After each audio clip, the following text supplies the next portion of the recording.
우리 함께 사도신경으로 신앙 고백하시겠습니다. 나는 전능하신 아버지 하나님 전지의 창조주를 믿습니다. 나는 그의 유일하신 아들 우리 주 예수 그리스도를 믿습니다. 그는 성령으로 잉태되어 동정녀 마리아에게서 나시고 본디오 빌라도에게 고난을 받아 십자가에 못 박혀 죽으시고 장사된 지 사흘 만에 죽은 자 가운데서 다시 살아나셨으며 하늘의 우편에 전능하신 하나님 우편에 앉아 계시다. 저로서 나는 성령을 믿으며 거룩한 공교회와 성도의 교제와 죄를 용서받는 것과 몸의 부활과 영생을 믿습니다. 아멘. 우리 함께 찬송가 272장 찬송가 272장입니다. 272장 고통의 몽에 벗으려고 예수께로 나갑니다. 찬송가 272장 우리 함께 찬송하도록 하겠습니다. 272장입니다.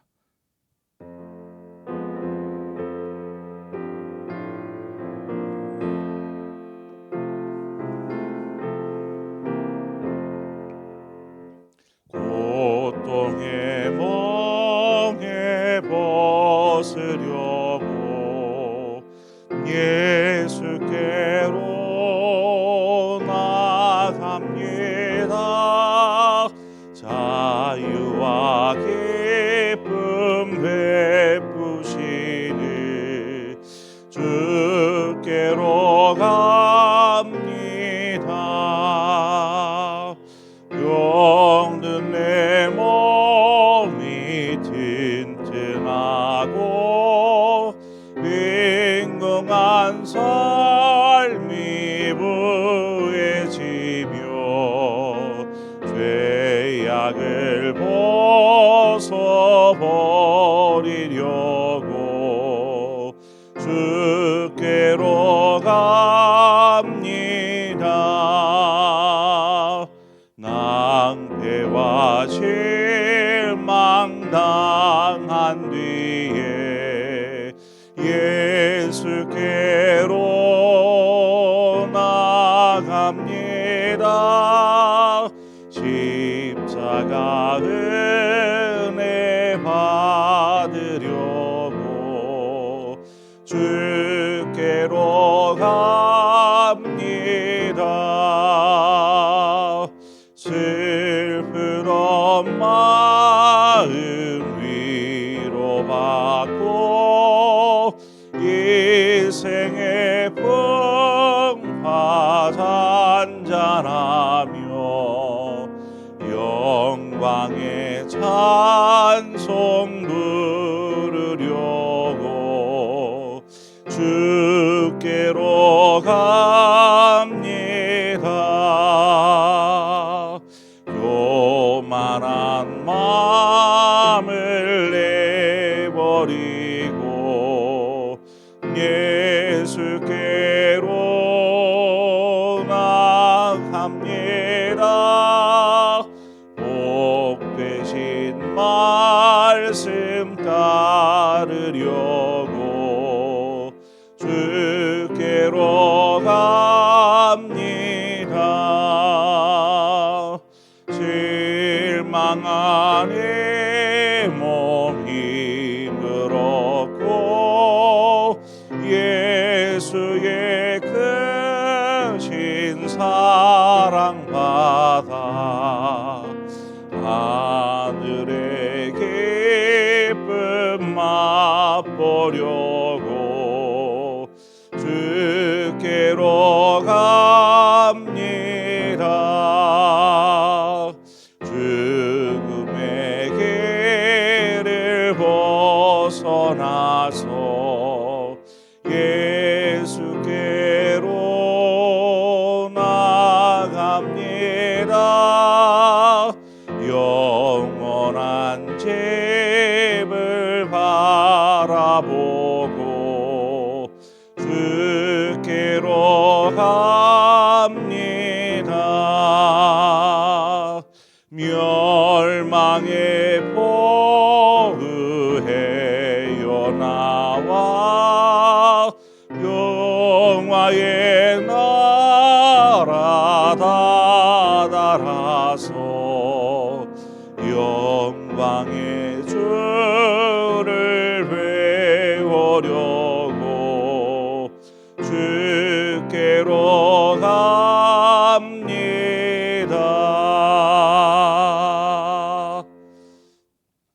아멘. 하나님 말씀 보겠습니다. 욥기 7장 11절에서 21절의 말씀 마지막 절까지 한 절씩 교독해서 보겠습니다. 욥기 7장 11절에서 마지막 21절의 말씀입니다. 한 절씩 교독하겠습니다. 그런즉 내가 내 입을 금하지 아니하고 내 영혼의 아픔 때문에 말하며 내 마음의 괴로움 때문에 불평하리이다.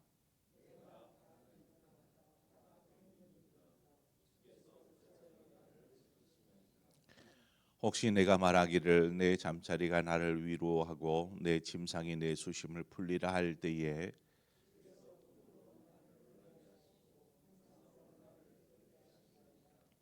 이러므로 내 마음이 뼈를 깎는 고통을 겪느니 차라리 숨이 막히는 것과 죽는 것을 택하리이다.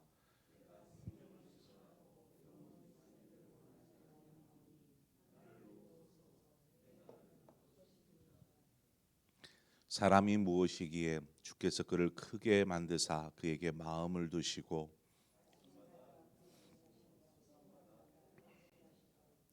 주께서 내게서 눈을 돌이키지 아니하시며 내가 침을 삼킬 동안도 나를 놓지 아니하시기를 어느 때까지 하시리이까.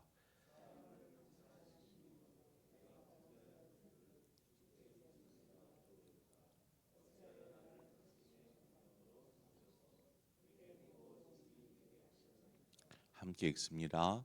주께서 어찌하여 내 허물을 사하여 주지 아니하시며 내 죄악을 제거하여 버리지 아니하시나이까. 내가 이제 흙에 누우리니 주께서 나를 내서 찾으실지라도 내가 남아 있지 아니하리이다. 아멘. 여러분은 삶에 문제가 있을 때 어떻게 기도하십니까? 하나님 빨리 이 문제를 해결해 주십시오. 이렇게 기도하십니까? 혹여 몸이 병들었을 때에 어떻게 기도하십니까? 빨리 낫게 해달라고 이렇게 기도하십니까? 아마도 그렇게 기도할 것입니다. 저 역시도 문제가 있거나 할 때에 빨리 해결해 주십사 이렇게 기도합니다.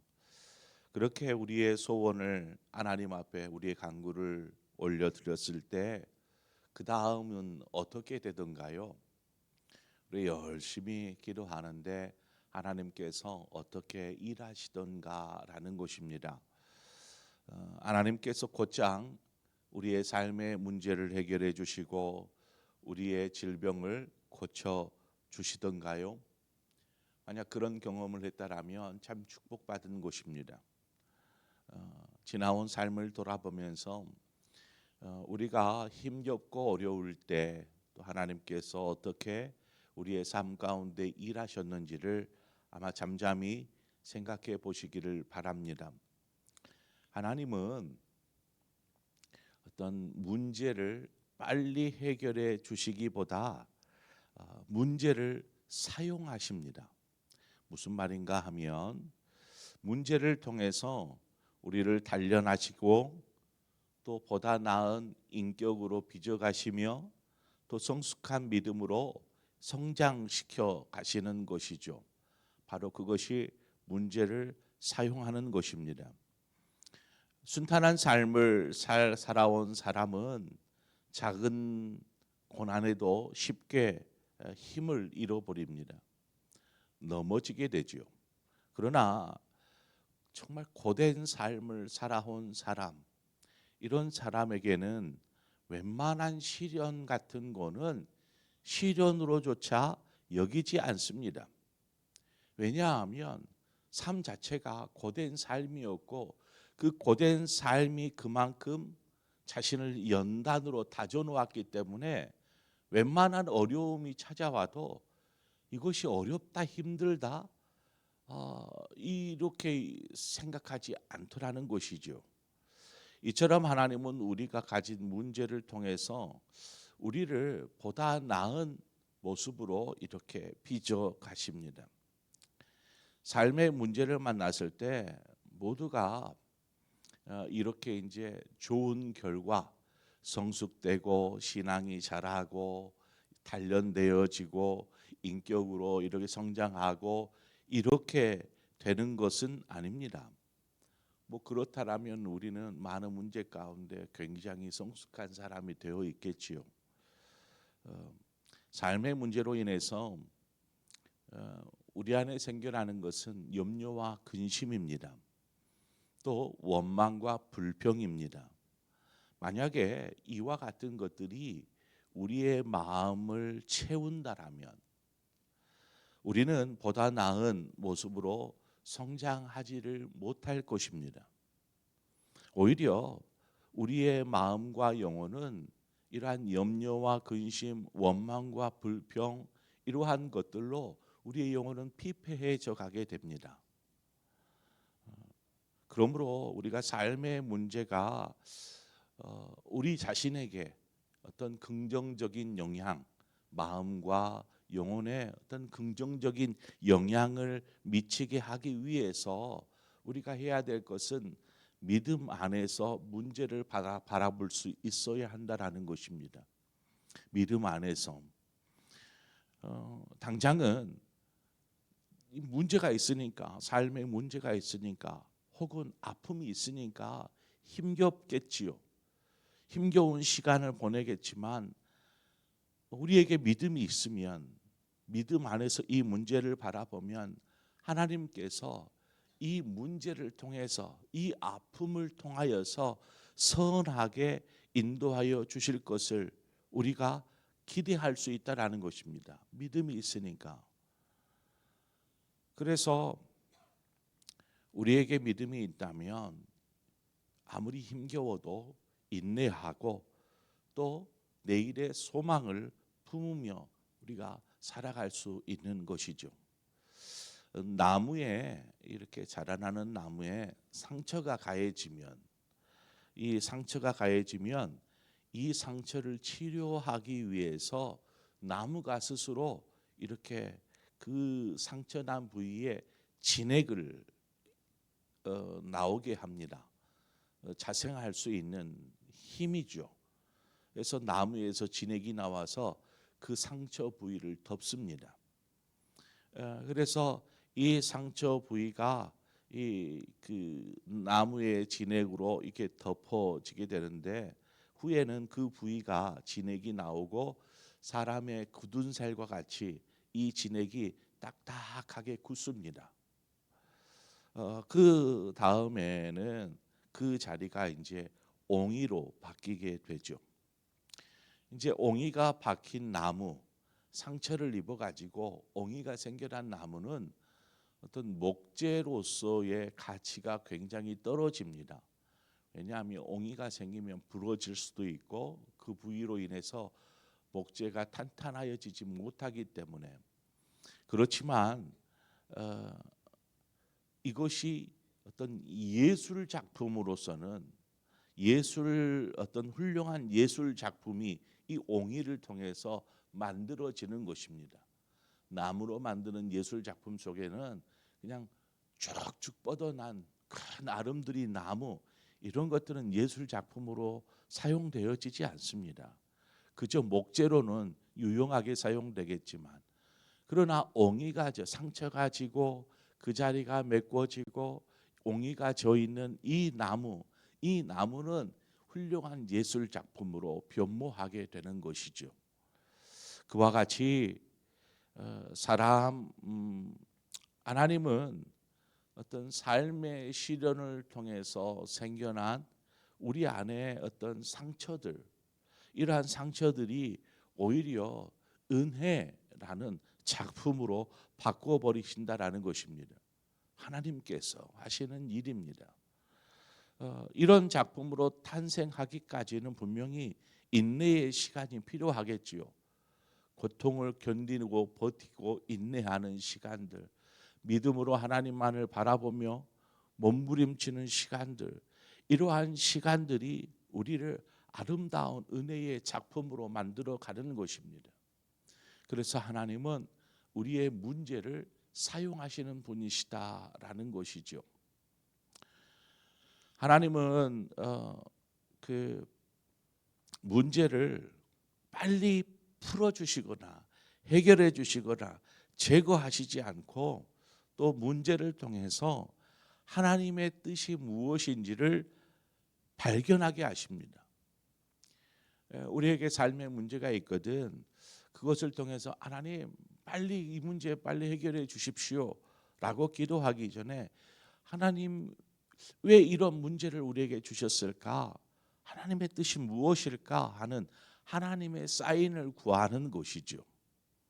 고린도후서 12장에 보면 사도 바울이 자신의 질병으로 인하여서 고통스러워할 때 하나님께 자신의 육체의 가시를 제거해 달라고 하나님 앞에 기도합니다. 간구합니다.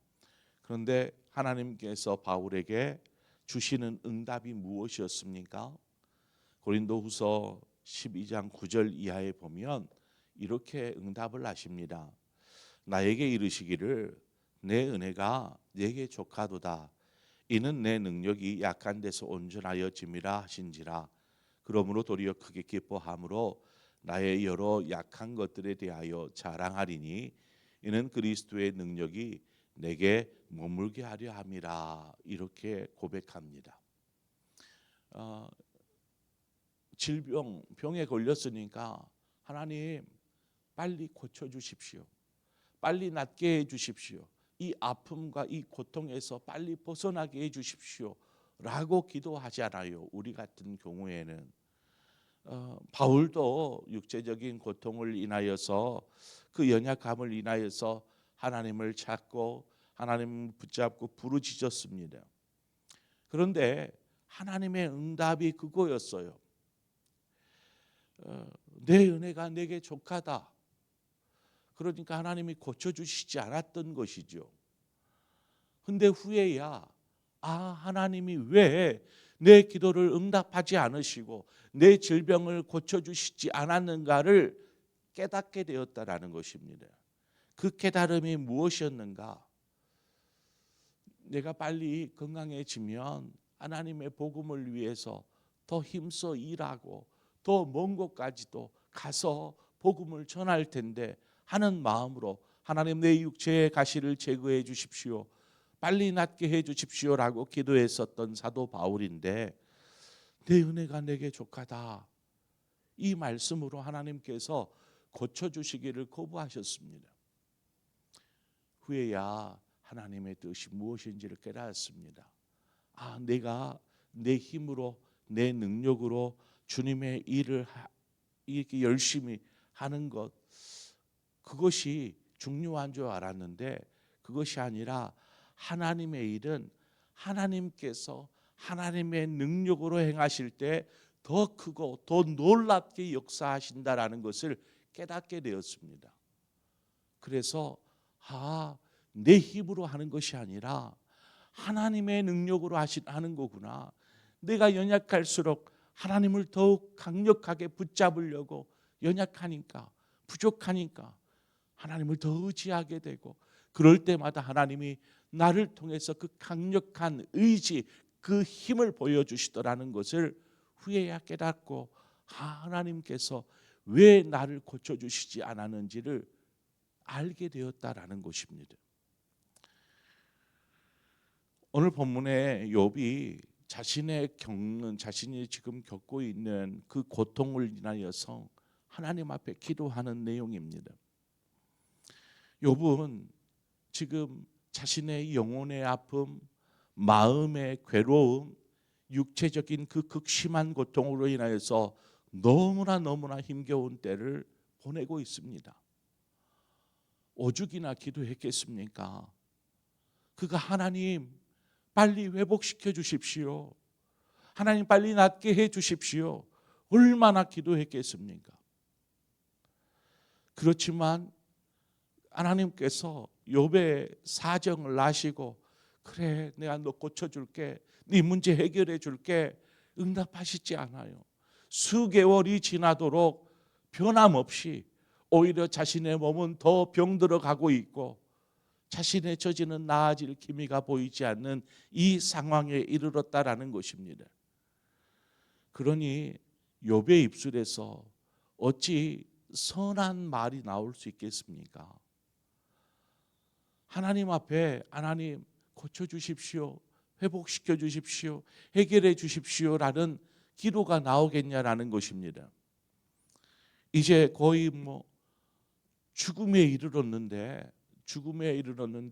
무슨 회복을 해결을 기도할 수 있겠습니까? 그냥 불평과 원망이 막 터져 나오기 시작합니다.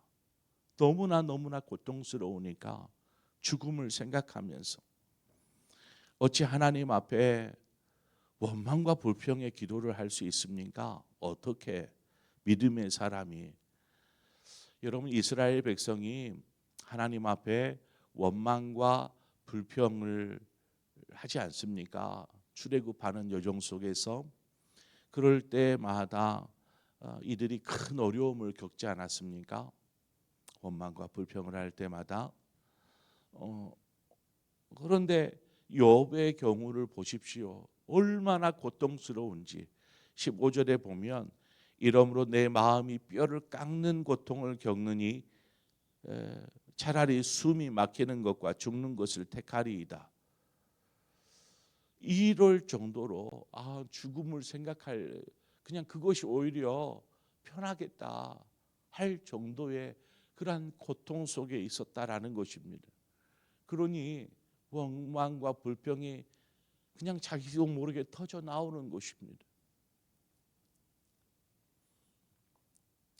그러나 욥이 겪고 있는 이런 고통스러운 상황을 생각하면 아마 저라도 그런 원망과 불평을 하지 않았을까라는 생각이 들 만큼 욥은 너무나 비참한 때를 지금 보내고 있는 것입니다. 또 16절에 가보면 내가 생명을 싫어하고 영원히 살기를 원하지 아니하오니 나를 놓으소서 내 날은 헛된 헛것입니다라고 이렇게 기도합니다. 마치 그냥 살기를 포기한 사람처럼 하나님께 자신의 생명을 거두어 달라고 호소하고 있는 것이죠. 지금 욥의 어떤 영적인 상태가 얼마나 불안하고 그런 상태인지를 우리가 이 구절들을 통해서 알 수 있어요. 정말 악에서 떠난 자였고 의인이라 말할 수 있는 이 욥조차도 얼마나 힘들고 고달프고 어려웠는지 그의 영혼이 막 흔들리고 있는 모습을 이 기도의 내용을 통해서 우리는 알 수 있습니다. 욥과 같은 사람도 삶의 고난 앞에서 흔들리는 모습을 보면 연약한 우리가 삶의 문제를 만나고 어려움을 만날 때 오죽하겠습니까? 그럼에도 하나님께서 우리에게 고난을 주시는 것은 단지 우리를 괴롭게 하시기 위함이 아니고 우리를 힘겹게 하기 위함이 아니라 우리를 통해서 하나님의 그 선하신 목적을 이루시기 위함이다라는 것을 우리가 깨닫기를 원합니다. 그렇기에 우리의 입술과 우리의 마음과 생각에 원망과 불평을 담기보다는 하나님의 뜻이 무엇인지 이것들을 찾기 위해 힘쓸 뿐만 아니라 이 일들을 통하여서 하나님 어떻게 나를 다루시고 빚어가시고 바꾸어 가실지 이것들을 소망하면서 우리가 아무리 좀 힘들어도 어려워도 우리가 믿음으로 딛고 일어서야 할 줄 믿습니다. 그런 믿음의 삶을 살아가시는 저와 여러분의 인생이 되어지기를 주님의 이름으로 축원드립니다. 함께 기도하겠습니다. 좋으신 하나님 아버지, 은혜와 사랑을 감사합니다. 우리에게 작은 문제만 생겨도 하나님 빨리 해결해 주십시오 라고 기도하기에 급급했습니다. 우리의 육신에 어떤 아픔이 시작되면 하나님 빨리 고쳐달라고 부르짖었습니다. 하나님 그보다 더 중요한 것은 이것을 통하여서 하나님의 뜻하신 바가 무엇인지를 발견하고 또한 이러한 문제들을 통하여서 우리가 좀 더 나은 삶의 모습으로 신앙의 모습으로 이렇게 변해가여지는 연단되어지는 기회로 삼게 하셔서 우리의 삶이 하나님이 보시기에 아름다운 은혜의 작품들이 되어질 수 있도록 주님 인도하여 주시옵소서. 그러기 위해서라도 우리가 하나님의 뜻을 먼저 구하는 자 되게 하여 주시기를 원합니다. 삶의 어떤 상황 속에서도 우리의 입술에 원망과 불평과 염려와 근심들 없을 수는 없지만은 그보다도 하나님의 마음을 먼저 구하는 자 되게 하여 주시옵소서. 그래서 어떠한 상황, 어떤 환경 속에서도 우리가 이것을 딛고 일어서서 정말 하나님이 기뻐하시는 선하신 뜻을 이루는 우리 모두의 삶이 되게 하여 주옵소서. 예수님의 이름으로 기도합니다. 아멘. 오늘 이 시간 우리 함께 한 마음으로 기도할 때에 말씀을 생각하면서 하나님, 혹시 여러분의 삶에 문제가 있거든 오늘 말씀을 다시 한번 곰곰이 곱씹어 보시면서 하나님의 뜻이 무엇인지를 찾아가시기를 바랍니다. 또 당장 내 삶에 큰 문제 없어요 할 수 있습니다. 하지만 인생을 사는 동안 어떤 문제든 만나게 됩니다. 그래서 문제를 만났을 때 우리가 대처할 수 있는 훈련이 되어질 수 있도록 하나님, 우리가 믿음 안에 연단되어지는 사람 잘 준비해서 그때를 잘 믿음으로 이겨내는 사람이 되게 하여 주옵소서. 이렇게 기도하고 더불어서 우리 교회가 돕고 있는 여러 교회들, 개척 교회들, 또 우리 선교지를 위해서 이 시간 우리 함께 기도하기를 원합니다. 더불어서 우리 저 북한 땅과 세계 열방을 향하여서 우리가 함께 한 마음으로 기도하고 여러분 각자의 기도의 제목으로 기도하시다 자유롭게 돌아가시겠습니다. 함께 기도하겠습니다. 좋으신 하나님 아버지, 은혜와 사랑을 감사합니다. 우리를 도우시고 또 인도하여 주시는 주님, 우리가 늘 언제나 주님 의지하며 주님 바라보며 서게 하여 주시옵소서. 때로는 삶의 문제가 우리에게 벅찰 때가 있고 힘겨울 때가 있고 그로 인하여서 아파하고 또 괴로운 시간을 보낼 때도 있습니다. 그럴 때마다 우리가 주님을 찾고 기도했던 것은 하나님 빨리 이 문제 해결해 주십시오. 하나님 빨리 고쳐 주십시오.